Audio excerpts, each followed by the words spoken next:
So, today is election day. The most important election since the last time, and probably the most important one we'll have in the US of A until the next one. I didn't take a selfie with my sticker, so I don't know if my vote counts this year. But seriously, if you voted, good on you.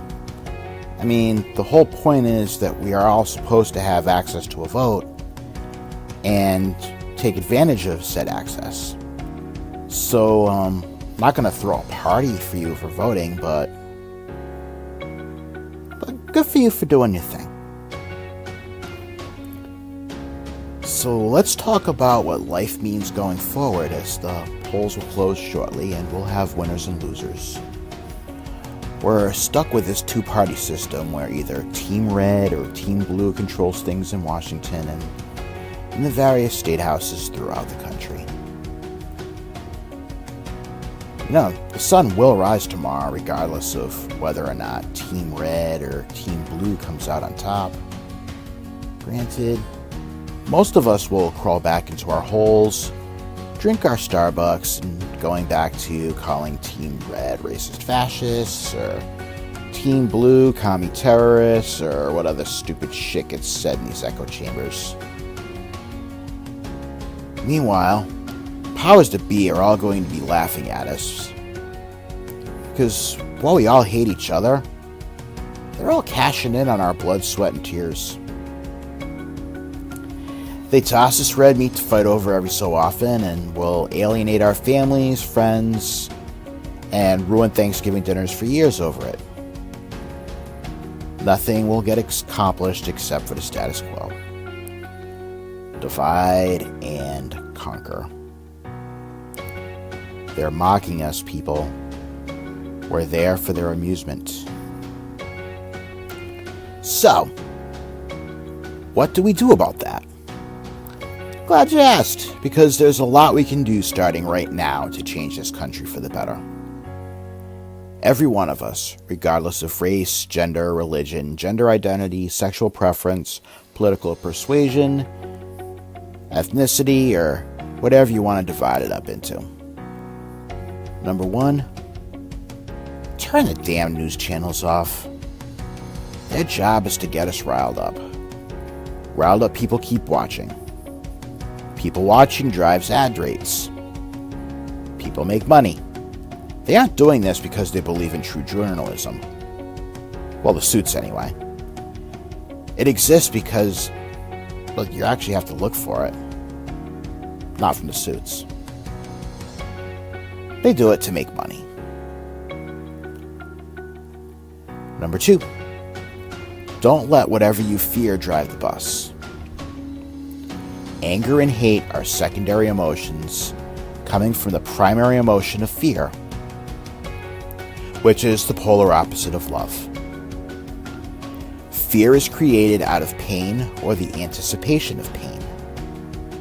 So let's be honest and ask ourselves what it is we fear and how do we get past that? Because if we can't,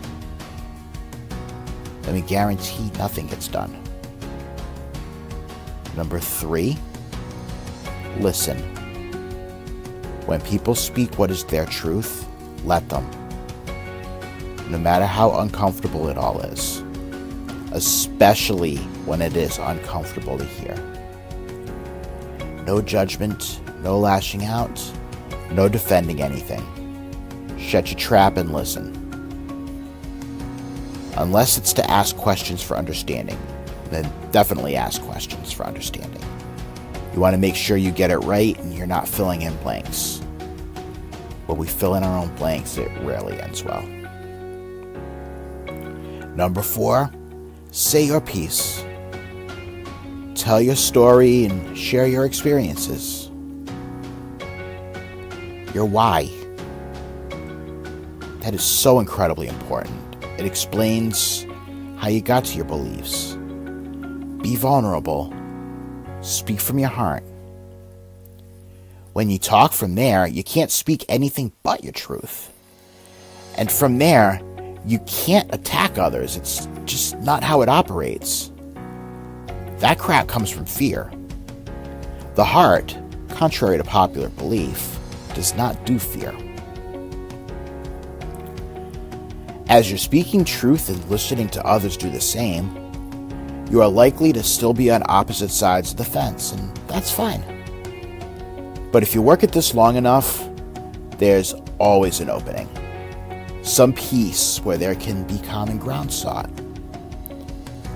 Remember that those that disagree with you are not evil or warped or whatever stupid shit the angry guy on the news tells you to believe. In the end, most of us want the same thing, but our experiences teach us that the thing needs to be done in a certain way. There's always a way to work something out if all parties really want to do it. And that's been most of the problem. We're all too interested in being right and not finding solutions. I remember reading stories about President Ronald Reagan and Speaker Tip O'Neill, two guys that politically had little and nothing in common. But there was mutual respect for each other on a personal level. When there was a debate over an issue, O'Neill would go to the White House, and he and Reagan would just get shit-faced and keep working through the night until they could figure out a piece of common ground. They could build a compromise from there, and crap got done. That isn't even close to happening now. There's far more benefit to the powers that be these days to keep the stalemate going. Divide and conquer.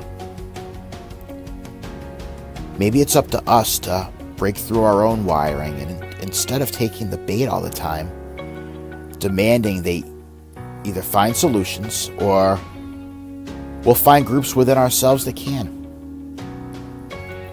As bleak as the landscape looks, I still believe in us.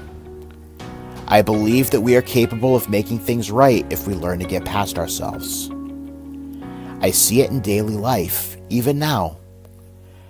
I know good, kind-hearted people that are both Republican and Democrat, and I have faith in all to learn to walk away from the bullshit and to follow our hearts, to get past our fears and do the greatest amount of good for the greatest amount of people, to get those who don't see us to open their eyes, to become more connected to the amazing ideas that we can generate and share, to solve issues big and small as a community, with all of us chipping in with our gifts and talents. Whatever comes of today, don't let it consume you. Have faith that we'll figure it out. Because if we give ourselves a chance and stop bickering like third graders at recess, we actually could.